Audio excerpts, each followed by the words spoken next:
me see if we are live. Yes, we are live. Hi, guys. My favorite people. Hi. Hello. Okay. How's everyone doing? It's okay. You could open the mics. Like, I know I told you guys to close your mics, but we have no Good. chance. I'm doing good. How are you doing? Okay. Good. I have more info about the protest in New York City with Mamdani. There's a power outage in Ah. Puerto Rico, so I'm on mobile.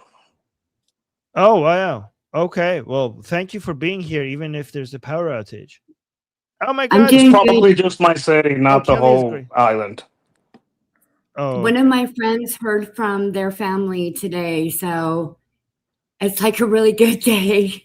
oh, nice. That's great. I'm Yeah, happy for you, yeah. Kelly.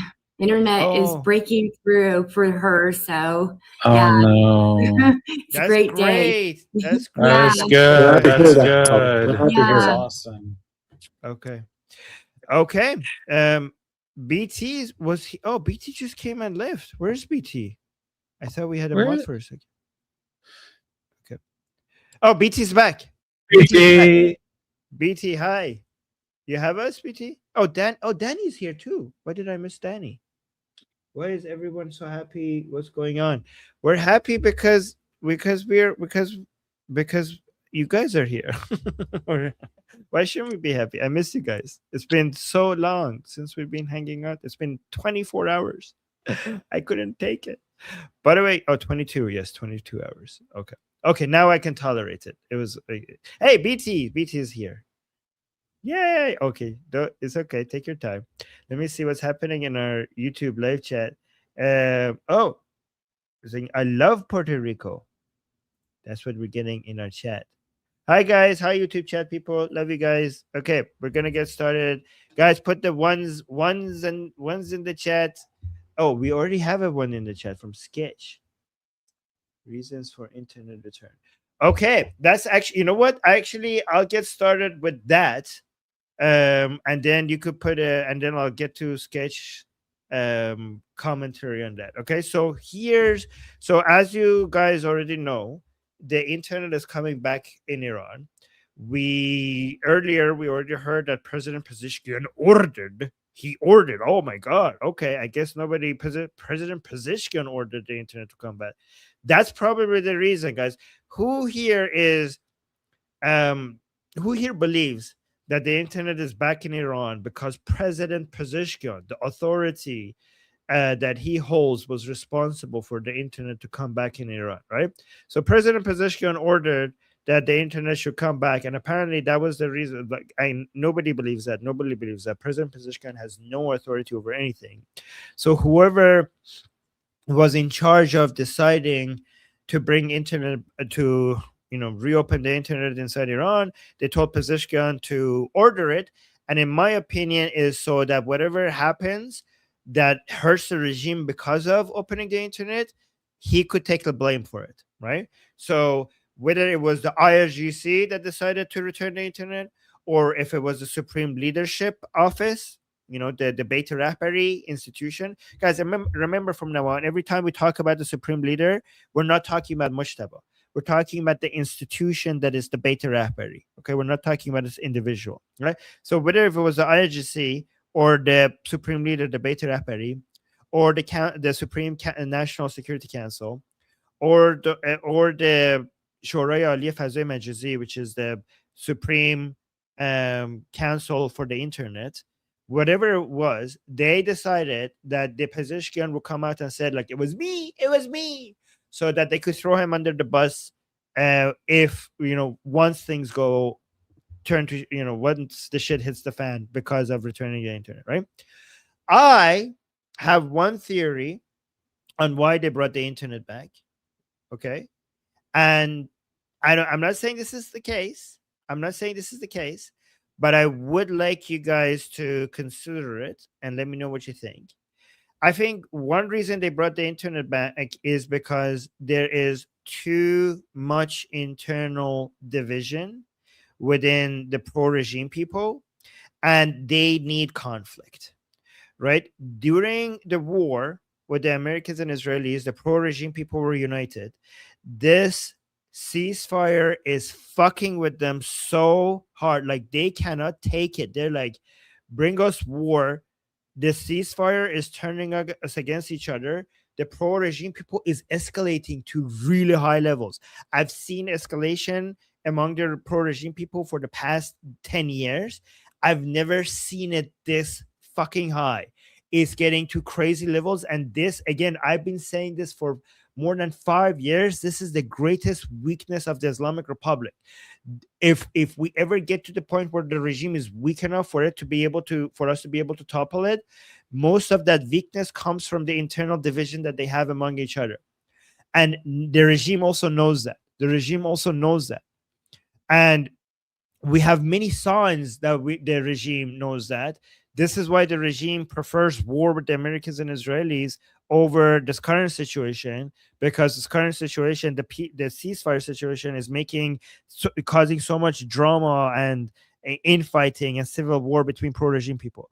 So given that the Americans and Israelis are not fighting them, and this is going to make them turn on each other, they're trying to, I think, one reason, not maybe the only reason, but one of the reasons they're bringing the internet back, maybe temporarily, we don't know, is to get the anti-regime voices louder. They realize that by silencing the anti-regime people completely to this extent, and also not having the Americans and Israelis attacking them, the only thing that they have to do right now is basically point at each other for who's doing what and whose fault it is that this is happening and whose fault is it that that's happening, right? They need an external threat so that they could focus on that. An external enemy will get the focus of the pro-regime people back on the anti-regime people instead of against each other.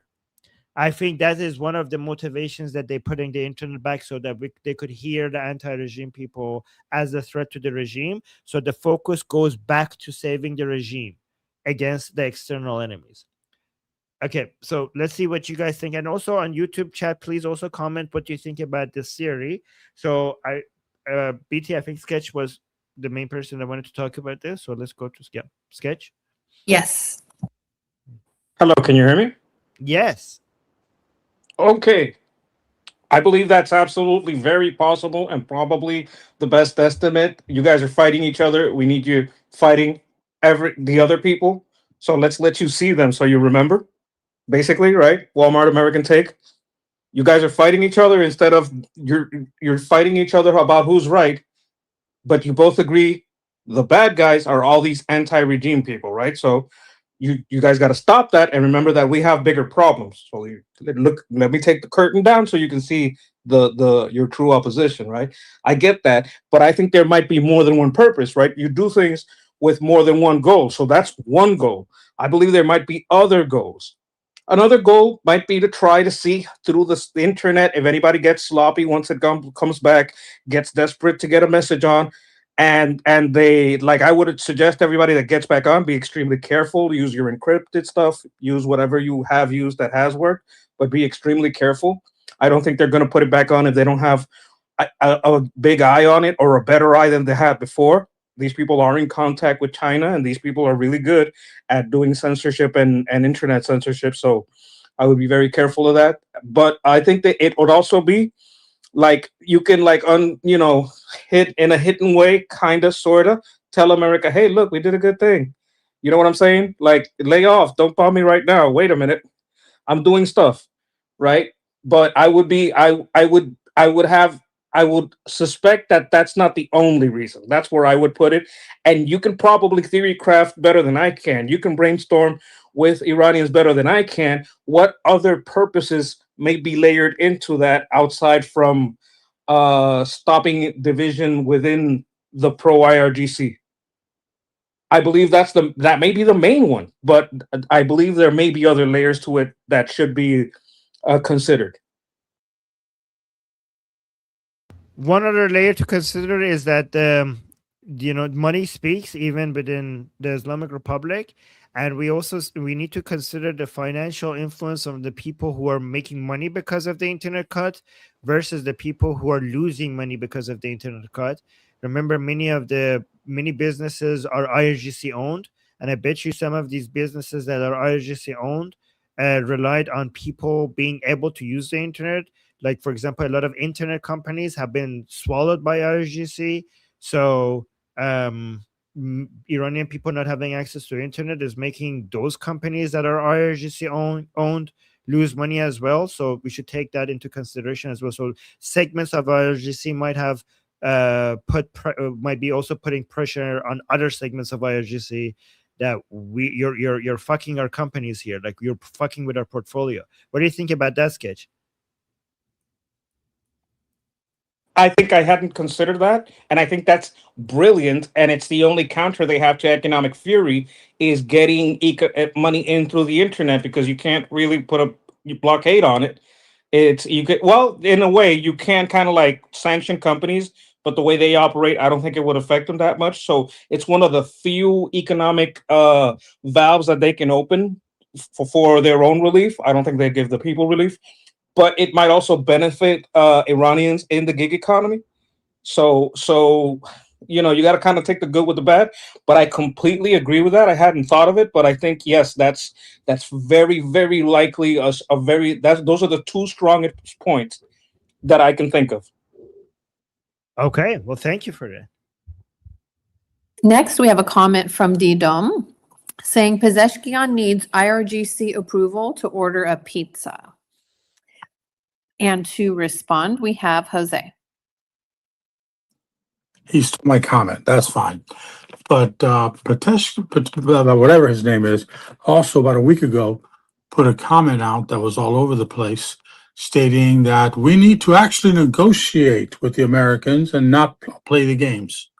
He said that. He's still around. That surprises me after that. I agree with you, Armin. Something seems very rigged about him saying it, and up it comes, even though it was only like 38%, 39%. I believe when you showed it on the show.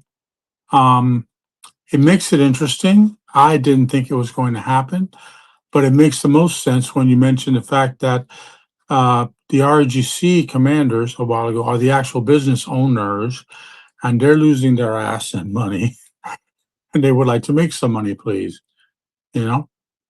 But I would like to, for all the people listening into this chat that have family in Iran, kindly tell them, watch what they say on the phone. Watch what they type on the internet. Be very, very careful. You are most likely being listened to, and we don't want anything bad happen to you. So to that point, I just want to thank you so much, Jose. That's very good advice. Let me respond to that, and also to some comments in the chat on YouTube, because it's relevant. The way people need to understand IRGC is IRGC has so many different segments, and it's not just one monolith, and different segments of IRGC have different revenue models.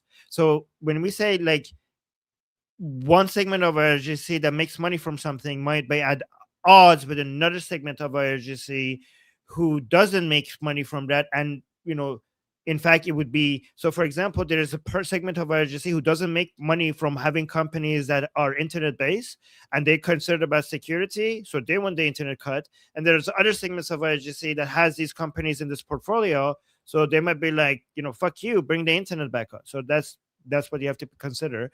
Also, Fleshy Interloper was saying, could Trump have required it? So the people who are responding, thank you, Fleshy Interloper. That's a super chat, by the way. So if you guys want to respond to that when it's your turn, respond to that as well. And there was a question saying, so which group has control over the internet, IRGC or Beta Rappari?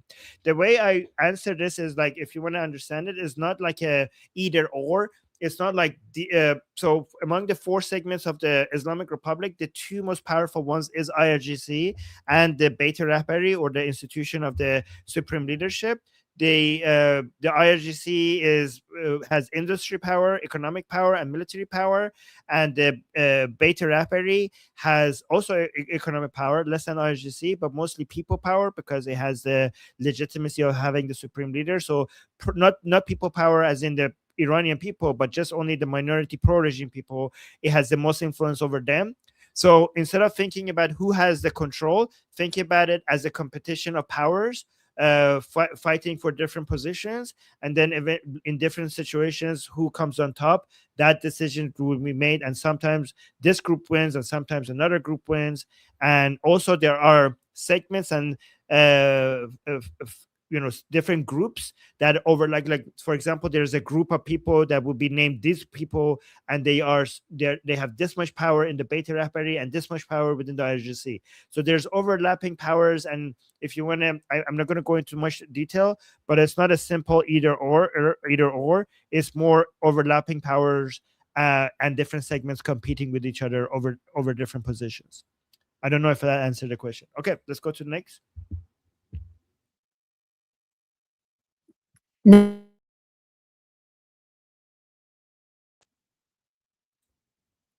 Thank you. Can you hear me?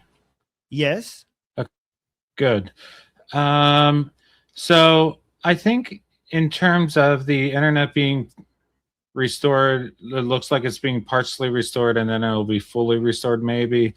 I think in this case, Pezeshkian could see there was way too much pressure, and that's why he spoke out about it. And the reason I say that is, if people remember last year when the Taliban shut off the internet in Afghanistan, there was so much pressure that they were forced to bring it back up. Now, in this case, the war has been a lot different and all that, for obvious reasons. But I think that's the main reason. So Armin, I think you made some good points. Sketch did too. But whether they restore the internet fully is a different story. I'm not sure if it was a requirement from President Trump or not. It may have been, but who knows at this point. That's my thinking. I just got a comment in our YouTube chat in Persian from Iran saying Armin kojai internet اومد. Filternet. Okay, ببینی filternet اومد. So we're getting messages from Iran. Iranians are coming online, and he's posting like, hey Armin, where are you? Internet is back. And then he clarified, but instead of internet, I mean filternet is back. So he's mixing the word filter and internet together, saying filternet is back.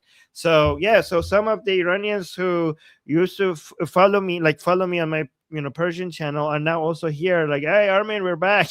So I haven't seen them for so long. Hi guys. All right. Okay. Soon I will have Persian shows again. I mean, I think I'm gonna have to put on soon, because now that the internet is back, I need to get active again on my Persian channel. And I don't know what to cut from, guys, because I'm doing 4 live streams a day and I don't want to cut any of them. So I think I'm looking at my calendar what to cut to do 5 live streams a day. And I think I need to cut from my sleep, because I don't see anything else to cut from. But yeah, we'll see. Yeah, cut sleep, exactly. Armin, we were not under the impression you were sleeping as it is, so maybe choose something else. I mean, you're doing great, but yeah. So next to respond, we have Richard. Thanks a lot. So yeah, Armin, I wanted to say, my instinct tells me that the regime's decision to restore the internet is primarily financial. And I'm saying that because I'm looking at this in the context of, the denial of the Qatari Lifeline loan, the rumored tensions with the militia groups over apparent non-payment, all the things that are happening, basically resulting from the squeeze, of economic fury. This is one of the few ways to relieve some of that pressure. The Bazaris are one of the, sort of remaining part of the power base of the IRGC. They're basically telling them that the internet blockage is at this point doing more harm than good. Plus, it would give the regime an opportunity to monitor and possibly take additional steps against opposition figures by giving them a microphone to speak into. So again, I think it's mostly financial, but there probably are some other, incentives going on. So it might be. I mean, I would very much believe that it's financial. Financial would be a big part of it, probably. I don't know if the Bazaris would be relevant though, because the Bazaris are the private sector, right? And they are financially very weak compared to the industries that the IRGC controls. And the Bazaris are not at all the base of the Islamic Republic like they used to be at the beginning of the revolution, at the beginning of the Islamic Republic. They used to be a base, like a major support of the Islamic Republic. I mean, in fact, the Bazaris were the one who sparked the Lion and Sun revolution, right?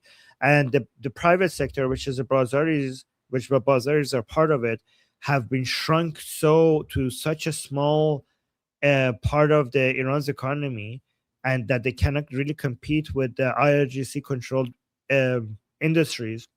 And any internet business that has grown to be make significant revenues gets eventually taken over by IRGC. So I actually have friends in Iran that said that they left Iran. The guy started a company in Iran, an internet-based company, and it grew and it was being very successful. And he said that as soon as it got very successful, you get the knock on your door and it's IRGC telling you that that's a very nice company that you have there. It would be a shame if we took over it and took it from you. And he's like, and he didn't want to give it to them, but apparently they made it clear that he doesn't really have a choice. So he was like, fuck it. And he left Iran and come and do entrepreneurship, like, I don't know, in the West. But that's how it is. Like, so everything that becomes even a little bit big, other IRGC will come and go like, whoop, just swallows it. It kind of sounds like the mafia. I would also, add that the industries that were nationalized in the under the guise of national security still have to, use the internet to make some kind of revenue coming in. So it's part of the desperation, for opening up the revenue streams to keep the system from collapsing completely. Yes. Thank you, Richard. Guys, I just saw Nima. Nima is back online. Oh my God, Nima, are you okay? Nima from Iran is online on my YouTube chat. Oh my God, my friends are here.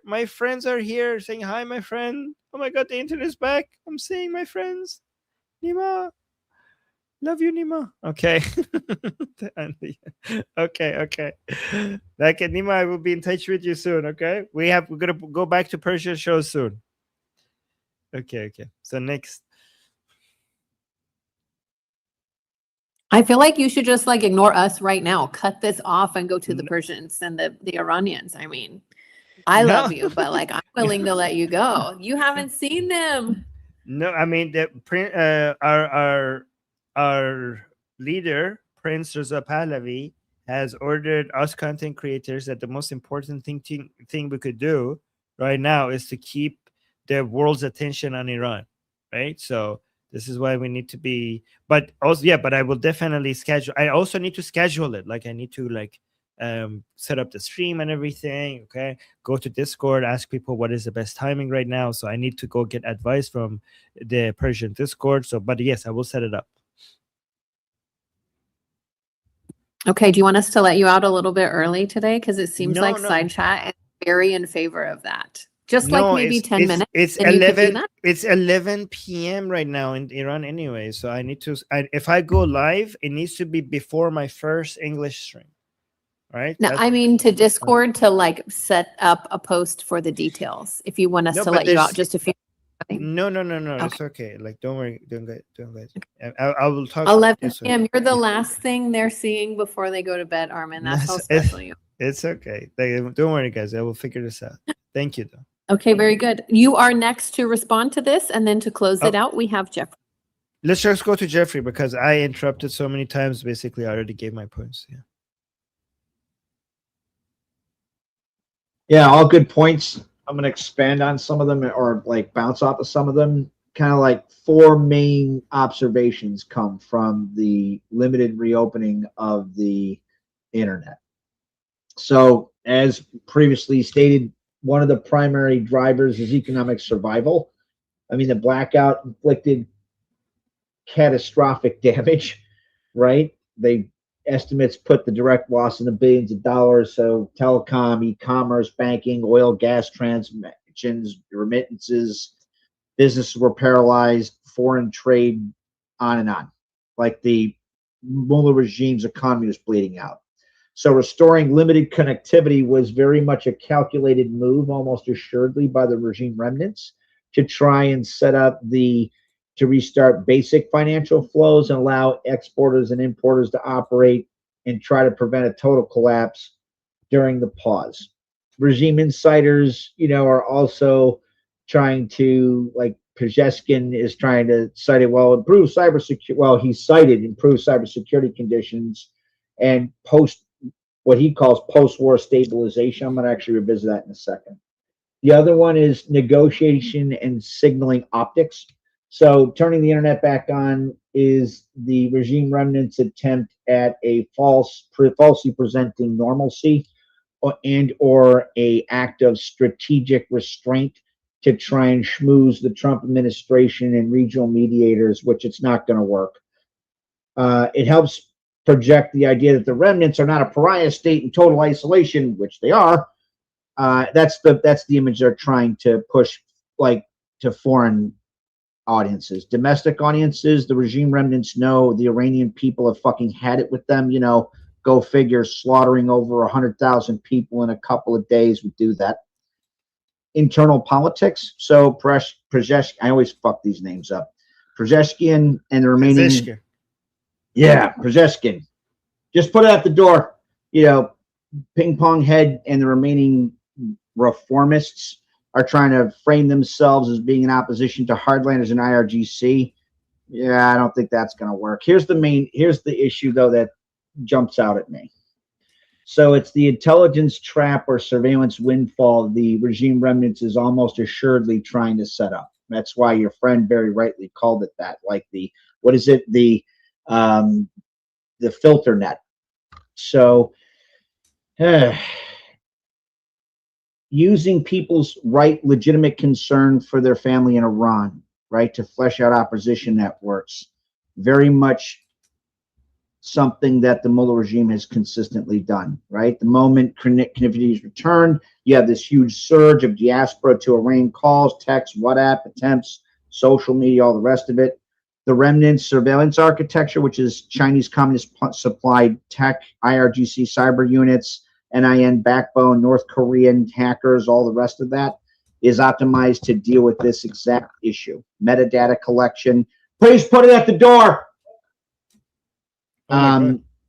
Sorry. So partial filtered restoration is actually better for long-term monitoring than total blackout. It forces traffic through these choke points and the regime controls. And there's historical precedent. The Mullah regime has actually used similar restore then monitor tactics in 2022 and 2023 protests, which I'm sure Armin knows tragically far more about personally than just somebody from the outside looking in. What are the main, monitoring things? Because this is just for your buddies, right? So they're probably going to use deep packet inspection at every gateway. Even if you use encrypted, it won't matter. Well, I mean, it's not going to be 100%.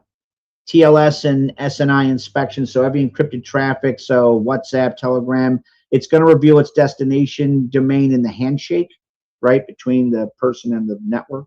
The regime sees it's using WhatsApp or VPN and logs it. You're going to have filtering selective MITN.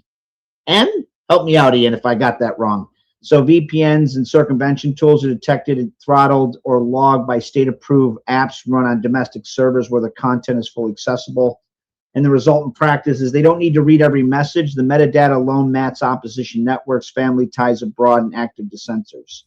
I mean, this is kind of like what happened. Think about what the Chi-Coms built. ZTE and Huawei provided the original DPI contracts and let the regime monitor voice, SMN, email, chats, and all the rest of it. They helped build and upgrade the NIN to function like the Chinese Great Firewall. And it allows centralized control and mass metadata harvesting with zero extra manpower. So those are kinds of things that just immediately jump out at me. Not saying that Iranians, people amongst the broader Iranian diaspora outside of Iran should not take advantage of this to try and, help find out and deal with, find out how their family members are doing. I'm just saying those are things that jump out at me as what you might want to keep in mind when you do that. Sorry it was so long. That's okay. I gave you the cat. If anyone noticed, when the cat stares at you, that's me staring. I've been using the cat. Yeah. Okay. So guys, when you see the Um, when you see the cat, that means like maybe like shorten. Yeah. That's a good idea, by the way. BT, very nice, very nice. Not you, Meowski. Sorry, not to be confused with the cat. Oh my god. Are we going to? We got some super chats messages to Iranian Please. people. Yeah. Okay. So thank you guys for the super chats. The first one is Sherry saying, "Dear people of Iran, the whole Armin world is with you." Oh my god. Oh, Sherry, thank you. The whole Armin world is with you. We love you. You are in our hearts all day, every day. Oh my gosh, Sherry, you're so sweet. Oh my god, that is so sweet. Thank you for that, Sherry. Okay, thank you. Oh my god, that was so nice. That's so sweet. And then we have Amir writing in Persian to the Iranian people who might be watching, saying, Iranian Aziz, ما نفس در سینه حبس کرده ایم و oh my god, that's poet. ما نفس در سینه حبس کرده ایم و تلاش کردیم صدای شما را به گوش همه برسانیم. ما قلباً با شما هستیم. دعا میکنم آینده روشنی که به شما وعده داده شده هر چه زودتر فرا رسد. Oh my god, Amir, that is beautiful. That is beautiful. Not in like that was very poetic in Persian. I don't even know if this will translate well into English to be. Thank you. So Amir is saying, dear Iranians, this is such a Persian thing to say. I don't know how you did that. Saying we are all holding our breath and working hard to be your voice and to be your voice and send your message to everybody. Our hearts are with you. We pray for a bright future for you, the bright future that was promised to you. We pray for that. We pray for that to arrive soon. And thank you, Amir. Thank you, Amir. That's such a beautiful message. I know there are Iranians here watching right now. I know because I'm getting confirmation that that's happening. So thank you, Amir, for that. And I'll let when I go on my Persian channel. I don't know how active it's going to be, given that I haven't been using it for a while. It used to be very, very like big, but I'll see. But I'll tell them. Hopefully, once I do a couple of live streams, it will warm up again and we'll go back to where it used to be. But I'll tell people how much you guys were by our side, all of you, right? Thank you. So Fleshy Interloper said, thank you for the super chat. Fleshy saying, you bet the Chinese set up monitoring. Yep, actually that is true. We know that a lot of surveillance technology of the Islamic Republic comes from China. China has helped a lot. The CCP has helped the Islamic Republic a lot when gathering information and suppression and monitoring of the Iranian people. Very accurate. And then we have Sarah. Thank you so much, Sarah, saying, Armin, the people Armin, Armin, the people with knowledge. Okay, but she said instead of Armin, she's saying Armin. Armin, the people with knowledge, preach. Thank you, Sarah. That's very sweet. Okay, thank you, guys. You guys are so sweet. Okay, what's the next topic? The next is Sketch, and he'd like to talk about unconfirmed clashes in Iran. Unconfirmed clashes in Iran. Okay, ready. You spoke of this a little bit with Goldie, if I'm not mistaken. Like, this is unconfirmed, and there are theories of if this is from if it's outside people that were brought in, like mercenaries, and there have been clashes between the mercenaries and the IRGC over payment. Recently, this was confirmed by a few sources. The IRGC got a weapons shipment. What I was wondering, if you're going to arm a bunch of mercenaries and not pay them, they're going to keep the guns. So I thought, wait a minute, if this has been a problem, it's probably been a problem for a couple of weeks. This happened about 2 to 3 weeks ago. About a week? No. 1 or 2 weeks ago was when that boat was taken full of weapons. And I was wondering if this was done kind of like to, rearm the IRGC so they could start arming the right people. It's almost like they had the same situation with the separatists, but they had it with their mercenaries. You understand what I'm saying? Hmm. That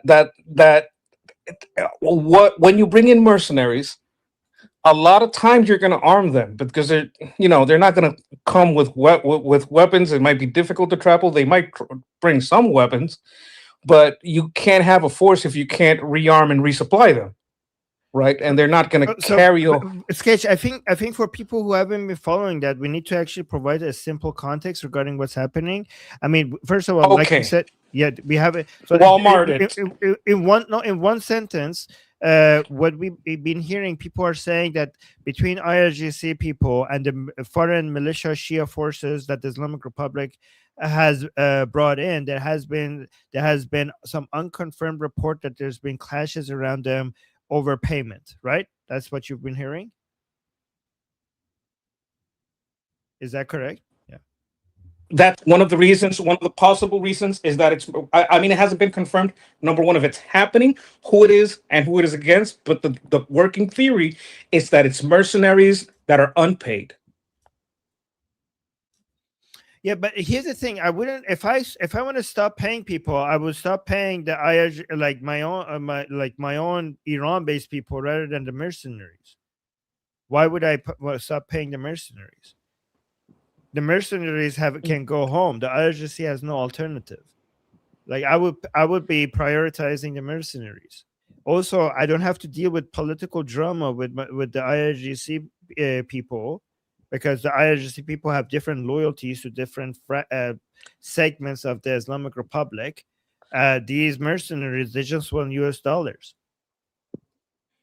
Right? And I understand that. I also the IRGC people inside, I know where their families are. Right? So I have so much leverage over them because I know where their kids and wives are, right? The mercenaries, their kids and wives are back home, so I don't have leverage over them. Right? They have more options. They could leave if they're not getting paid. These IRGC people, if they're not getting paid, what the fuck are you going to do about it? What if they have no money to pay either one of them? And that's one of the reasons they turned on the internet. It's hard to believe that because the Islamic Republic would cut so many other things before they cut paying the armed forces that they rely on for security. You know what I mean? They are making enough money to pay the armed, so at least the essential armed forces, not all the armed forces, but the essential ones, right? I mean, they will stop paying the teachers, the firefighters. They will see, like, a lot of subsidies will be cut, a lot of retirement money would be cut, so many other things would be cut before. Like, this is so essential for them. They will cut those before it get here. Infrastructure, they would cut everything. Now, what I'm saying here is I have no idea why this infighting could be happening, who these clashes are. The reason I bring up the subject is because I think it would be a good subject for you and people who might know the motivations and economics of this better than me to discuss. So I'm just bringing it forward as a topic. I don't have a hard stance on what's happening. Yeah, I mean, we have to be careful. One reason why we have to be careful is sometimes good news comes from fake like, this is something I have experience with when it comes to the Islamic Republic. Sometimes we hear good news and we end up realizing that it was fake good news from the Islamic Republic against itself, right?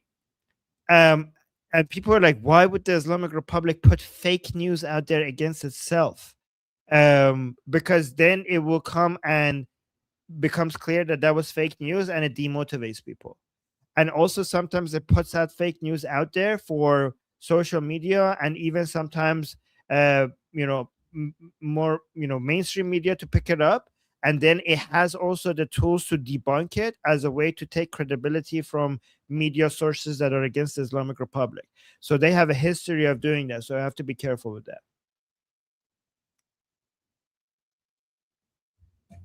I'm not saying this is the case. Okay. Though, I'm glad. Yeah. Okay. Sorry. Go on. I was going to say, I'm glad you brought that up. I'm glad you explained that. I think that's another good reason to bring up the topic, to explain to people, hey, they have this habit. They've done this type of stuff before. So that's why we got to be careful with the unconfirmed. It's just another point on why we're discussing what could be happening and why it could be fake. I think it's excellent to talk about this. Yeah, no, you were, by the way, Sketch, you're so responsible with how you talk about it. Like, you basically, the unconfirmed nature of it. Like, it doesn't mean that we shouldn't talk about it. And I think it was useful. And you were very responsible with the way you presented it. So thank you for that.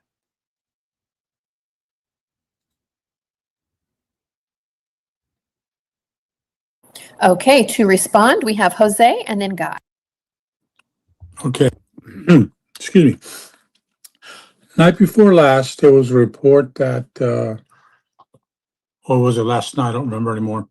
That the regime was calling up the IRGC and the Artesh. Okay. I've only saw it in a couple of reports and I haven't seen it since. It's been taken over by the reports that it was on IRGC and the mercenaries. Could that be who's actually fighting? Because there's been talk that I know about, what was it, 3 weeks ago? Goldie showed a clip of guys driving by a checkpoint and lighting them up. They didn't look like, that doesn't sound like an operation that would be done by anybody but the IRGC or the Artesh. And I'm concerned that we might be missing a third party that's involved in this, that might have been involved all along with little tiny groups here and there. They might not be able to do a lot, but they can do a lot to disrupt. That's just my thought. And I'd love to hear your thoughts, and Jeffrey, if you would like to comment on this, also yours, Guy, on that. Wait, who's the third group that you're considering? The Artesh, Oh, the regular army. Okay. Okay. Yeah. So yeah, I mean, I that's think what there's a waiting for. But yeah, go on, Guy. no. Just I think there was a misunderstanding. So Jose, correct me if I'm wrong, because like if I didn't understand it first, then if I were Armin now, I wouldn't understand it based on your response. So what he's saying, I think, is that you have IRGC, you have the militias, and a third unknown group that isn't necessarily specifically from the Artesh, that we don't know what it is, and that group, and like asking whether you think that is possible. Jose, correct me if I got you wrong. Who's this term? No, you did not get me wrong, except I was thinking that third group might come from the Artesh. Oh, okay. Because of But the it's not training. the Artesh, it's Yes. like people from the Artesh. A splinter group, let's say. Yeah. Well, I mean, anything is possible, but the problem is that there's like the Artesh only matters that it's the Artesh because they're a military force, right? And the people within the Artesh, like, they're all accounted for and they're under, it was chaotic during Operation Epic Fury. So if there was a time for them to do anything, it was then. But I think that now that things have calmed down, the regime has enough it has enough surveillance of all because here's the thing, the regime is actually very skeptical about Artesh members, right? So they watch them extra carefully. They are always afraid of the Artesh doing a coup or something. That's why they give them limited access to weapons. On the access to weapons is based on, whenever the regime decides that you could have weapons, they get weapons. Like, most of the time they don't have actually access to the weapons, right? So I don't see, like, if you are a splinter group for Artesh, like, how do you do operations while people could see that? Where are you? Like, they all their time in the Artesh and them being on duty and being present is all being monitored. So I don't know how could they go and create this group without people wondering, like, where's Ahmed? Like, why is he not showing up for work? Like, I don't know. So it will be hard. I do think, like, here's the thing. I think that actually we don't know. Like, you might be right, but it's really hard to confirm anything. It's not like we've seen any clashes, right? We saw just a few videos of some people shooting down some Niroyan Tazemi and IRGC soldiers, but that was like the numbers of those videos you could count it on one hand, right? So those could not be considered like major clashes. So even if there is a splinter group, so far they haven't done anything. And I think a significant clash would be hard to hide. Actually, it would be close to impossible to hide. So I haven't seen any clashes happening that has been confirmed yet. So are there any splinter groups from that ish? Maybe, but so far, if there has been, they haven't been doing anything. The main group that we could focus on is all the people from the armed forces who used Prince Reza Pahlavi's platform to pledge loyalty to him secretly. And I actually think that those people who are defecting from the Artesh and even from the IRGC, I don't think that they should actually come out and do anything at the moment, because then we need them for a more crucial period. And I think we don't, because if they come and they don't come out when everything is ready for them to do what they need to do, then it's easier for the Islamic Republic to find them and identify them and basically destroy their entire network. You have to understand that the Islamic Republic, if it's one thing that the Islamic Republic is good at, is using one person as a way to get the entire network. And people think that when you are arrested, if you are like loyal to the revolution, you're not gonna give up the other people. But the Islamic Republic has mastered the art of getting you to speak.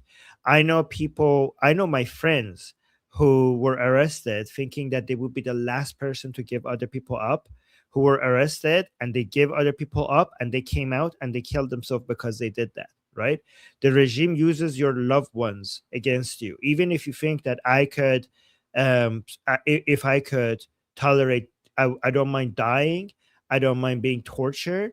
Yeah, you might not mind being tortured, but I'm pretty sure that if your mom was being tortured in front of you, then you would mind that and you would give every single name that they want from you if they did that to you, right? So yeah.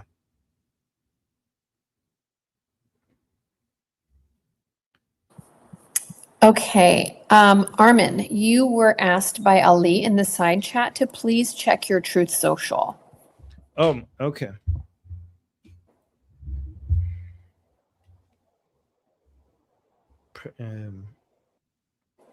President Trump, right? Oh, wow. 22 minutes ago, we have a truth from President Trump. 22 minutes ago, guys, this is latest update. President Trump posted this. If Iran surrenders, admits their navy is gone and resting at the bottom of the sea, and their air force is no longer with us, and if their entire military walks out of Tehran. Wait, this sounds like something he used to say before. Is this new? Yeah, it is new. Okay, and if their entire military walks out of Tehran, weapons dropped and hands held high, each shouting, I surrender, while wildly waving their representative white flag, and if their entire remaining leadership signs all necessary documents of surrender and admit their defeat to the great power and force of the magnificent USA, the failing New York Times, the China Street Journal, in parentheses, Wall Street Journal, corrupt and now irrelevant CNN, and all other members of the fake news media will headline that Iran had a masterful and brilliant victory over the United States of America. It wasn't even close. The Democrats, basically Democrats, but saying dumb instead of Democrats. The Democrats and media have totally lost their way. They have gone absolutely crazy. President Donald J. Trump. So let me see if there's any other updates Iran related. Oh no, that was from 24 minutes ago. And peace through, he posted a picture of himself pointing and saying peace through strength, an AI video picture, and yep, those are the latest updates from Truth Social. Okay. Oh, I'm frozen on YouTube. Okay, I'm back. Okay, are we going to the next topic? I have three super chats, or are we doing? Yeah, one last comment here. Yeah. Sketch is wondering, could it be friendly fire and not a larger scale situation? And then super chats, please. Well, we I was actually also going. we don't even know. We don't even know if this has happened. So we are speculating about what could be the cause of something that we don't even know if it happened. So I don't know. That's multiple degrees of assumptions here. But Guy wanted to say something? BT? Yeah. Okay, Guy. So two things. I think, but I'm very uncertain of this. I think Tusi reported on this as well, for what it's worth. But I could be misremembering. But as to why it would happen, you said it yourself. The mercenaries expect to be paid in dollars, and so in a sense, it's a bit of a parallel track to whatever else they need to fund with the local currency. Like, it's possible that they would want to prioritize the external forces. It's just that they don't have dollar liquidity to do so. Whereas, like, paying paycheck is fine. Oh, so they have revenue, but it's not turning in. It's not liquid. That's actually a good point. That's actually a very good point. That could explain it. Yeah, that's actually a very good point. On paper, we're seeing them have enough revenue to be able to pay this, but maybe they just can't move it. Okay. Okay. I'm going to read the super chats. Roman Cabbage, love the username again, with the super chat saying, tell the Iranians that we are with you and pray for you. I will, once I go on the Persian channel, I will tell them all the support that you guys have for them. Thank you so much for that. And Dragon King Galactic, wow, pretty epic username, saying, thank you for the super chat, saying Iranian American need to pay high attention. Iranian American, yes, they do. And thank you, Dragon King Galactic. Pretty good username. Like it. I like it. And thank you for supporting us. Ida with heart emojis, praying hand emojis, lion and sun emoji, US flag, Israel flag, and world flag. Thank you, Ida. Thank you so much for the support. Okay, what's the next topic? Next, we have a question by D-Dome, and the topic is IRGC not targeting Israel. IRGC not targeting Israel. Okay, let's go. As I see it, the IRGC got the idea that targeting Israel is too much of a risk, so they keep the small attacks on their neighbors and nothing bad happens. I think the IRGC attacks on Israel have stopped or sometimes go to a minimum, because what the fuck is the point? It doesn't produce the damage that they're hoping for. And they so here's the thing. Why is one of the main reasons? There are multiple reasons why they're hitting the UAE. Okay. But one of them is because they need to show their pro-regime people that we are, fucking up Zionists, right? So in their mind, the best way to say that, look at this, we're devastating the Zionists, is to shoot missiles at Israel. But what videos come out of Israel? Like, oh my God, this car is on fire. Oh my God, this parking lot is on fire. Like, they keep on trying to show, like, oh, we devastated Israel, but it doesn't produce the videos required to show that they have been successful. Meanwhile, the UAE is sitting right next to them, closer, with less defense, so much closer. So, guys, the proximity is very important. The proximity, the closer you are, the harder it is to defend, right? Because, like, Israel gets some time, like when the missiles and drones are coming from Iran to Israel gets notified while they're underway. Okay, and they could prepare for the drones, they could prepare for the missiles. UAE is like right there. Like, what preparation is there? There's no preparation. This is why we think Palestine should never be a country, because Palestine is just so close to the so-called, their so-called Palestinian country will be so close to Tel Aviv, and there's no defense against that, right? So UAE doesn't have all the Iron Dome. I mean, I guess they have now. It doesn't have all the defense that Israel has. It has a much less significant version of that, and they're right next to the Islamic Republic. So, and it helps that the UAE is part of the Abrahamic Accord. So I guess they're Zionist, right? UAE is like from the Islamic Republic's perspective, is that UAE is just basically an Arab version of Zionism. It's an extension of global Zionism. So yeah, we are causing a lot of devastation to UAE will be perceived by regime supporters as devastating global Zionism, right? And this is why they have this word global Zionism instead of just Zionism, so that they could, attack people who are not Zionists and call it attacking Zionism, right? And also UAE is considered like a U.S. ally, and it's the most hostile towards the Islamic Republic as well. So it's a win-win. And it's a way. Another thing is that benefits the Islamic Republic by targeting UAE.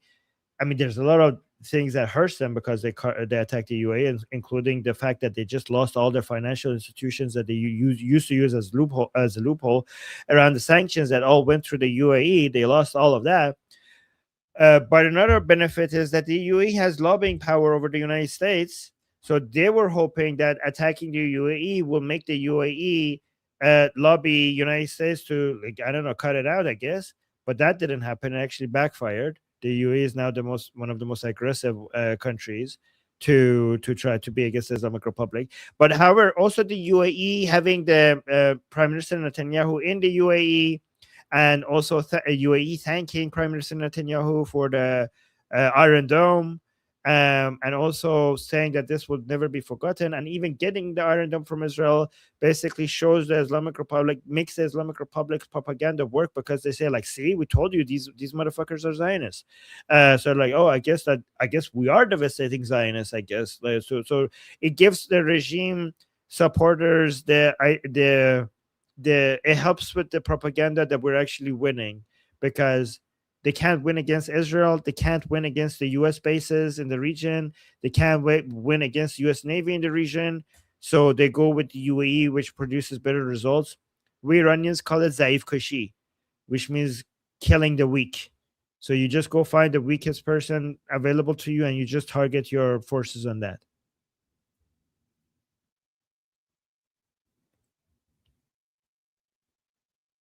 Okay, first to respond, we have Jeff. Hey, you guys kind of touched on it. So it's good. Well, one of the ways that helps kind of people get their head around it, and Amir, Cricket, and a lot of other people have been saying this in the chat, reinforcing what Armin's saying. So when it comes to long-range strike munitions from Mullah-occupied Iran, that might have gone down. That said, short-range, attacks from their proxies that are more geographically co-located, or at least closer to Israel, that's been sustained, which is why Israel is have been doing the missions they've been doing in southern Lebanon. So why would the Mullah regime switch? Part of it is that, Operation Midnight, Operation Epic Fury hammered the living shit out of their long-range strike munitions, were maintaining eyes on, dynamic targeting, etc. The other part is that, Israel's Iron Dome is extremely effective at shooting down long range. Well, a lot of different things. That said, short range indirect fire, like approach towards pursuing indirect fire against Israel, that's a lot different. I mean, you have less time to intercept. The cost for a Qassam rocket is like a couple $100 versus an Iron Dome interceptor that's like 22,000 at the low end. Right? So you have to differentiate between attacks from Mullah-occupied Iran versus attacks by, Mullah-aligned and or supported proxies that are closer located to Israel. Not to say that people didn't do that. I'm just reiterating the point.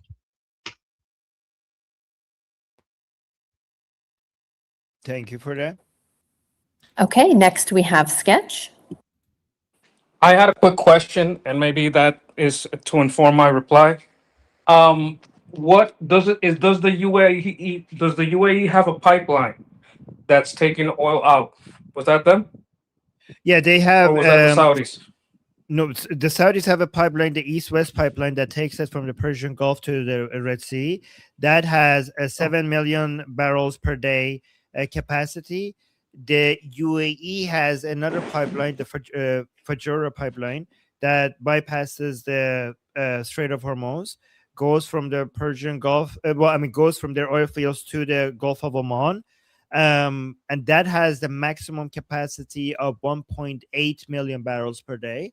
The issue is that the Islamic Republic is trying to redefine what the Strait of Hormuz means, to basically expand where they define as the Strait of Hormuz, that goes farther and basically goes all the way to the border of the UAE with the Gulf of Oman, meaning that they are trying to make it seem like they should have control over the area where the UAE pipeline comes out into the Gulf of Oman, meaning that if they could successfully redefine what the Strait of Hormuz means, then that pipeline will not be bypassing the Strait of Hormuz anymore, and the Islamic Republic will have control over the territory where where that pipeline meets the Gulf of Oman. Does that make sense? What I just said? Yes, and I believe you showed a map of their redefining this. You discussed this on Iran Revolution Live, Yes. if I'm not mistaken. Yes. These people also depend on desalination. Is this true? Everybody there. If you hit them in the yeah. okay. Yeah. And they have some nuclear. Do these people have like some nuclear that they get their the material brought in, and they have some that Yeah, UAE has a nuclear power plant that was recently hit, actually, by the Islamic Republic, which is like scary, but yeah. Okay, so if they want to destabilize markets, right, their best option, right, if they want to pressure the whole world, the best option is probably UAE, because you get some of that oil, you take away, even if it's a little relief as far as the oil that comes from there to the Asia and all those areas. Even if it's not a lot, it's something. You take that away, you're creating a possible environmental disaster. If you hit that nuclear power plant wrong, you're able to hit desalination plants. So if you want the maximum chaos, you have to hit them there close. And like Jeff mentioned, their missile batteries were low at the end. It was diminishing returns. Like they couldn't even get like 2 or 3 rockets in. So what they sent, they had to put a cluster bomb on it, because they knew they can't just they can't overpower the defense through saturation. So they had to go through this cluster bomb type attack, right? And because that's so far and it has so little effect on the worldwide economy and worldwide pressure, if you want to pressure the world and put the world in a bad place, the best place to hit is these places close to you, because you can do a saturation effect there, because you can do it with drones and you can combine it with rockets, and the time to target is a lot less, so it's a lot harder to defend against. That's my take on why they would do that. It's not that they hate Israel any less or UAE more, or that this has so much to do with Zionism. I believe that's always a layer in that sandwich, right? But I believe if I'm tactical and I want to do the most damage to economics of the world and put the most pressure on the world, that's what I gotta hit. You understand what I mean? Yes, but here's the problem that they have. They can't aim properly. Like they suck at making these things land where they want them to land. Like they have been trying to, like, for example, take down the East-West pipeline, East-West pipeline of this Saudi Arabia for a while, and they just can't get it to hit where they want it to. So they just basically throw these things and hope, like they just like hope that it goes where it's. Some of them are damaging. So here's how I also know that they can't aim properly, because whatever they could do, these people haven't been holding back. right? Like everything we have seen that the Islamic Republic can do, everything that we have seen that this republic has done so far is basically what they can do, right? It's not like they're like, oh, like we're waiting for this. Only if that happens, we will fuck shit up. This like everything like this is that the extent of their capabilities, right? So yes, they would love to be able to hit water desalination or I know the nuclear power plant every like they would like all of every day, okay, but they just been sending swarms of drones and missiles, and they're like, hopefully one of this will be damaging. And because of that, I mean, with everything that they have done against the UAE and Saudi Arabia and everyone else in the region, like I'm checking, oil prices are like at $86.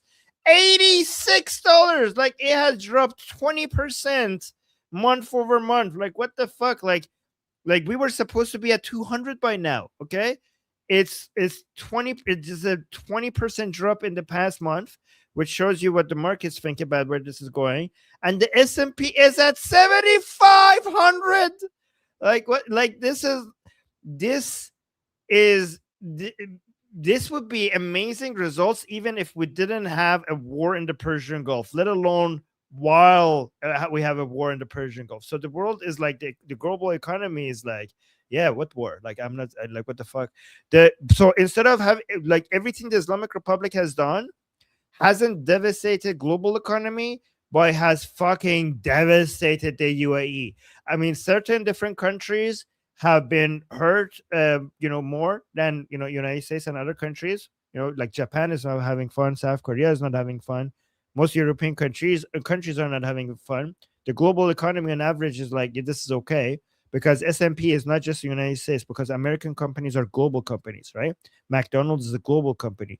Bell is Microsoft is a global company. Facebook Meta is a global company. So the S&P represents global economy, not just America's economy. So the global economy is doing good on average, but the UAE's business model is really like not just what's happening to them right now, right? The whole world is looking at the UAE in a different way than they used to, and investment confidence, consumer confidence, tourist confidence in the UAE has dropped.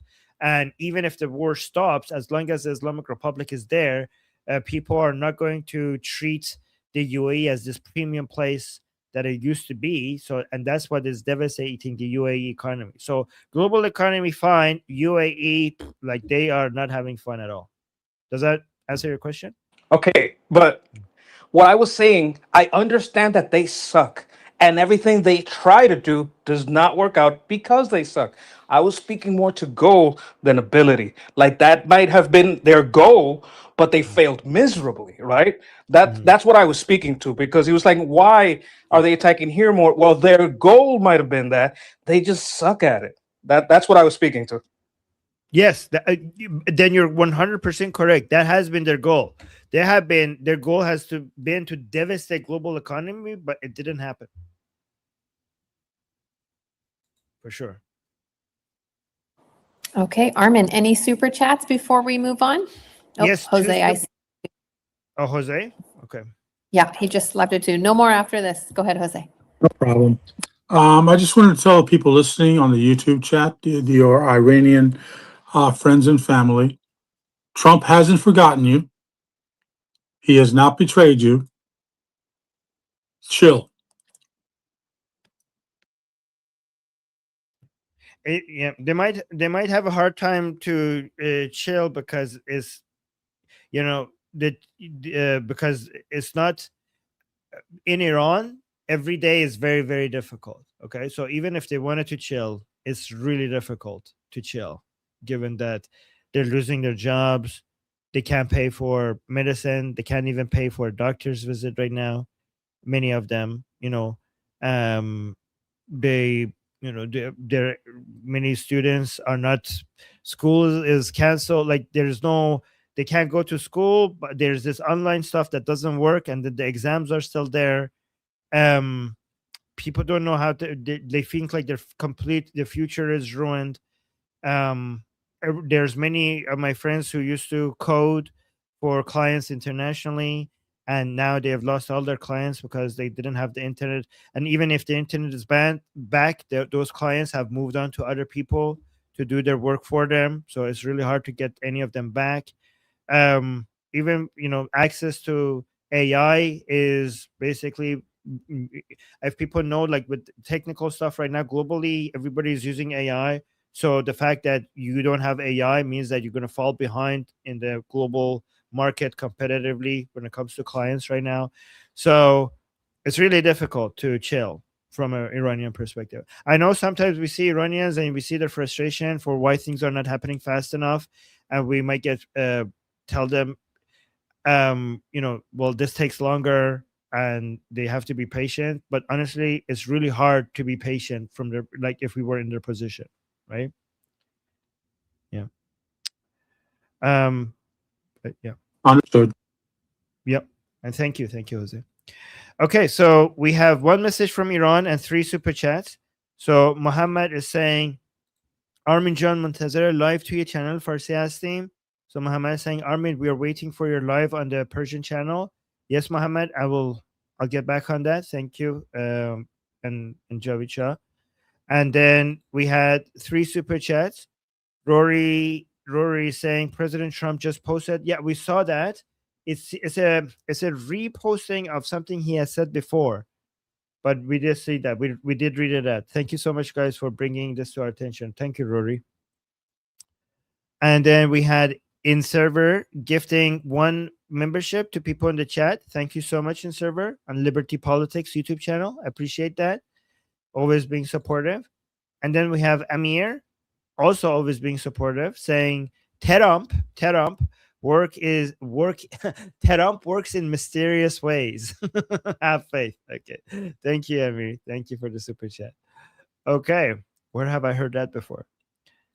Okay. So let's go to, what's the next topic? Our next topic is Guy. He has 2 topics. First is giving up uranium, Iran giving up uranium. Regime in Iran giving up uranium. Okay, let's go. First of all, so I'm sorry, I have 2 topics, but I have to make a statement because now that Iranians are finally able to watch us. So I told this to Armin the first time I came into the group. I'm Israeli, and the last 2.5 years have been really, really lonely. And then when I discovered the wonderful people of Iran, like I felt a connection to you all that I've never felt before, to like a foreign nation. And I already made plans with my wife to travel to free Iran, which hopefully we'll be able to do soon. And every day that you have to suffer under these conditions, like makes me sick, and I can't wait for you all to be free. Well, before you continue, Guy, thank you so much for saying that. You have no idea how much that means to us, and I really appreciate you. Thank you, Guy. Yeah, I don't know if the camera is good enough to show that like I'm tearing up right now. So the topic I sent you on Telegram, something that the New York Post reported today, which I don't know how much to trust. Already there's something about it that seems unlikely to me, but I'd like to get your take on it. Like, so how is this? Yeah, so I'll say what it is. So the gist is that they're talking about, there is agreement supposedly to get rid of the uranium. Then it's just a question of how to do it, and several options. The ideal one for the U.S. is that it would be transferred to the U.S. directly. But an official involved with the matter said, quote, "We are trying to land on language that allows both sides to save face, and that's how deals like this are done. The president would still ideally like it to eventually wind up in the United States, but there are interim options being discussed as well, and they could turn into permanent options." So so like, for example, giving it to China and then having China give it. So it says Pakistan, Turkey, Russia, or China as potential intermediary places where they could end up putting the uranium, which is supposedly supposed to go to the U.S. after that. And then a second option under discussion, which I really doubt this one, would allow Iran to heavily dilute and keep the uranium under the theory that its refinement facilities are so badly damaged by Operation Epic Fury that further enrichment would be impossible without detection.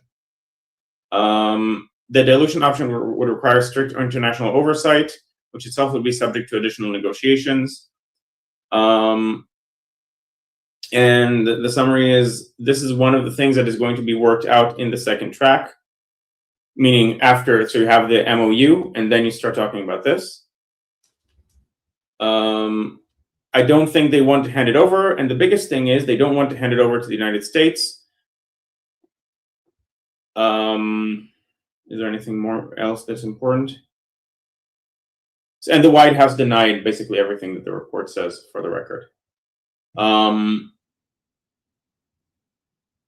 So a lot, okay, so the one important quote, a lot of the debate is not really what happens to the stockpiled material, but it's how the Iranians can sell it to their own hardliners and to their own population in a way that gets us what we need as well. No one disputes that the stockpiled enriched material will be disposed of. It's a question about how. Yeah. That's basically how reliable So is reliable is the where is this? The New York Post, by the way. New York Post. How reliable? I'm not entirely sure, like, that they're like super reliable, and especially with these things, we've seen reliable sources become like unreliable. But New York Post did report the Hunter Biden laptop story in 2020. They were the first ones to do that, and then the FBI denied it, and then turned out to be true, for what that's worth. But it's hard to say. I think they're generally reliable enough, but with these negotiations, we've seen a lot of bad information come out, even on reliable sources. So here, I So I made a. What do you think about it? So yeah, here, let me actually read the summary of it, and also what they providing as evidence. Okay, so the two face-saving options. By the way, I want to add that the whole idea of people talking about when they need the Islamic Republic would only accept a face-saving options demonstrates something that we have been talking about for so many years, and now people are understanding that how important the regime's standing among its followers is essential for its survival, right? Like the fact that the Islamic Republic would not agree to anything that would make it lose face to its followers shows that from their perspective, that is more important for their survival than stopping American and Israeli attacks. If they have to choose between more Israeli attacks, more American attacks, by keeping face, basically keeping their legitimacy among their followers, or the other way around, they would be like, yeah, like keep bombing us. We're not gonna. And shows that the Islamic Republic understands that this is the very last pillar of their foundations, and if they lose that, the whole thing will come collapsing. And with that understanding, this is the Islamic Republic communicating to you their weakness. And this is why I keep telling you guys that humiliation is a bigger weapon against the Islamic Republic than missiles, right? And even than assassinations. And the Islamic Republic is admitting that by choosing to insist on saving face, right? They know themselves what keeps them alive, and their highest priority is to keep the Islamic Republic going. And by them communicating with their weakness to you by these choices also demonstrates what is the greatest weapon for us to make the whole thing crumbling down, right? So psychological warfare and information warfare should be a major part of our war against the Islamic Republic. And this is actually very easy to enter, and that means every single one of you here can be part of this fight. It's easy to be a soldier in this fight because that is the greatest weapon we have against the Islamic Republic.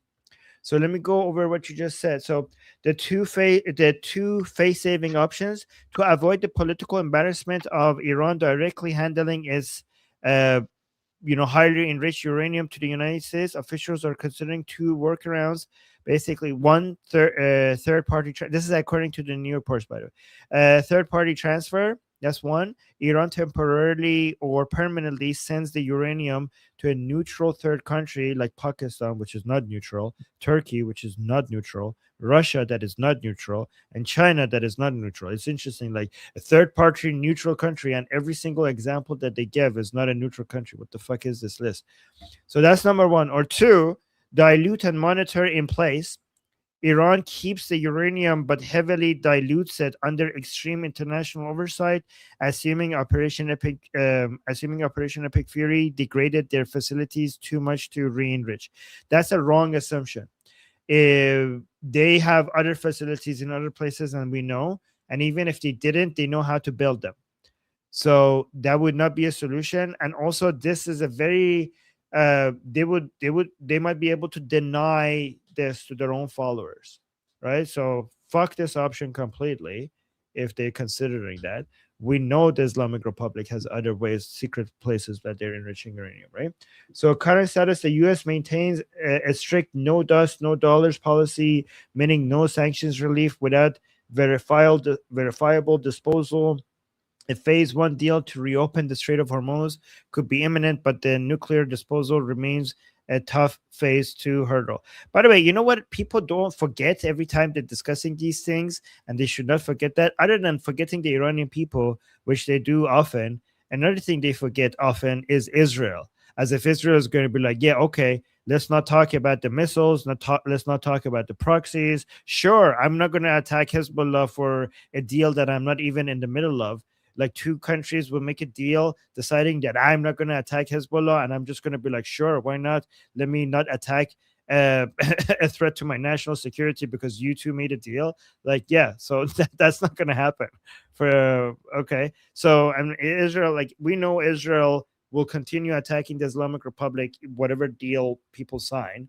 And I think like it just doesn't make any sense. Like, this is just a joke, right? Like nobody should take any of this seriously. I don't know. Even if they try to sign a deal like that, it will fall apart. It will fall apart. Like, I don't know. How is the Hamas deal working out, right? Like we have continued conflict with Hamas after that. Like I think even if we ever get a deal like this, it would just delay the war to another time. It will never stop it. The conflict will continue. But the only thing that stops the conflict with the Islamic Republic is the end of the Islamic Republic. So also regarding what the sources are. So a New York Post, so Dave saying that the New York Post cited anonymous national security officials who leaked the two options. And then we say President Trump. So I'm not saying where they denied it. Report on Truth Social stating that uranium was so. It said look up White House. The words White House is the White House representative or something like that denied it.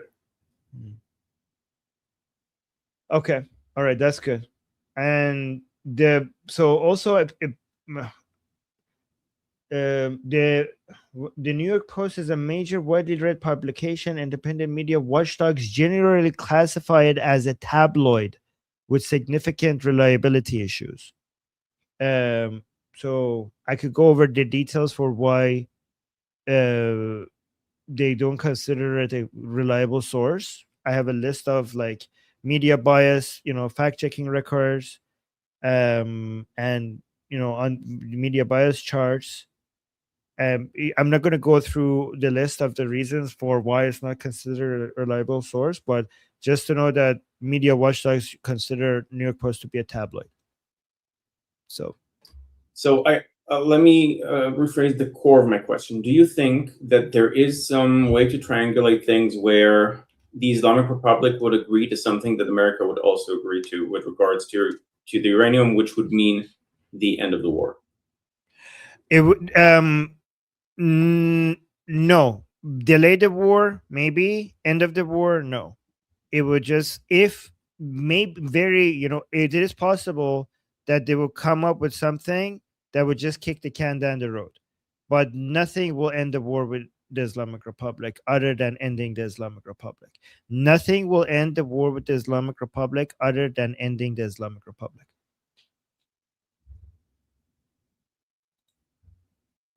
Okay, to respond to that, we've got a couple on the list. First up is Sketch. Okay, I think this is a good discussion topic for the same reason that the unconfirmed clashes is a good topic to discuss. It's out there, it's being talked about. Do we trust the New York Post? No, but it's something that's in the air, in being in conversation. And that's why I believe it's good to bring it up, because we have to answer, like, if we're doing this media thing where we're being like the media warriors, getting, our ducks in a row as far as, how we brainstorm what's going on here. I believe it's a good topic to discuss. As to China, I wouldn't trust China to not just pull it out and give it to the IRGC and say they took it out. Like, I would, calling these, I like what you said about that list. How can you call this a list of third unbiased, third parties when these are like second, first party? They're like, have been in with these people from the start or have been kind of sort of friendly to them. And I don't believe there's any way that we would accept this. I don't believe any of those third parties would be acceptable to the US as, yeah, sure, no, I gave it to these other guys. I don't got it. You don't got to check. You just ask them. Just ask China. I don't think that's going to be acceptable. But I would like to support Guy in the sense that even if we don't, we don't really trust any newspaper, but we got to discuss this stuff because it's stuff that's out there being talked about. So I think it's a good topic. Do I agree with what it states? No, I don't believe any of those things would be acceptable. And I believe it's just like feelers. You say that the IRGC likes to put out feelers and kind of fake news to see, what kind of floats and what sinks. I think this one is a sinker. Yeah. I think, I know a lot of people exaggerate the level of influence Israel has over US politics. So sometimes you have to be careful with saying this, but Israel does have its influence. I mean, I think the influence of USA on Israel politics is actually more, unfortunately. But Israel is not. I know people make it a bigger, so the anti-Jew haters make it seem like America is a puppet of Israel. So that's retarded. But it is true that Israel has, as an ally of the United States, as the best ally of the United States, influence over U.S. politics. And they're not. Let me tell you something interesting. Actually, United States have, even would try to hide some information, even from its greatest allies. Right? No country is going to share every intelligence with other countries, even its closer allies. Like, going to keep something. So United States would love to even keep some intelligence information that they have over the Islamic Republic, even secret from the Israelis. But the interesting thing is that they can't, because when the Americans are talking to the Islamic Republic, even if they completely seal all the information from the American side, the Israelis get the information from the Iranian side. A lot of times, the Americans, when they're talking to the Islamic Republic to negotiate with them, they're actually sometimes talking to Israeli agents in the negotiations, right? That's how